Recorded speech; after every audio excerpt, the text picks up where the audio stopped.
First of all, he's a really tall guy. He's blonde, of course, blue eyes. But I guess his character of contradictions. He's on one hand he's a defender of the Scandinavian social democratic values. On the other hand, he's of the series. He has become disillusioned. He's probably now more similar to the guys he are chasing than his colleagues at the police house in Oslo. So he's been over the series that's lasted now for 10, 12 years. He's been slowly drifting toward the dark side. So he's probably a darker character now than he's ever been. That's interesting, isn't it? So when you've been with a character so long, that do you think? I mean, do you constantly think as he would? How close are you? No, he's not.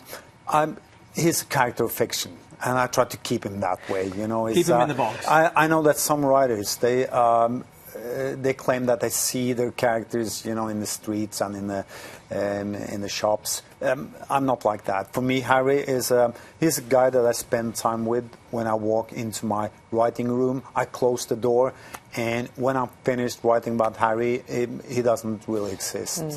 10 books, but lots of your fans, and you have legions of fans out there, sort of irritated by the fact what 2 of them weren't published in English for some time, were they? No, that's true. It's they were published completely out of order. First it was number 5, then it was number 6, then it was back to number 1 and number 2. Somebody said that my publishing house is Random House. They said that's why they call them Random House. I don't know, but the books in September, the last book of the series, Cockroaches, will be published. So then we'll.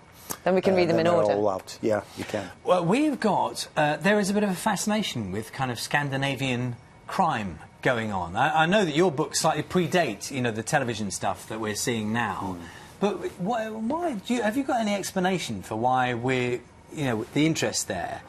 The Wallanders, I mean, there's so much of it now on our television screens. I get asked that a lot, and I always try to come up with seemingly intelligent, smart answers. But the fact is, I have no idea. It could have to do with the fact that there's a long tradition for writing crime fiction in Scandinavia that stems back to the 70s with the Swedish godfathers or godparents Sjöwall and Wahlöö, and they sort of established crime fiction as a genre of quality in Scandinavia. So many young writers they have started writing crime fiction. So we weren't really aware of it then. No.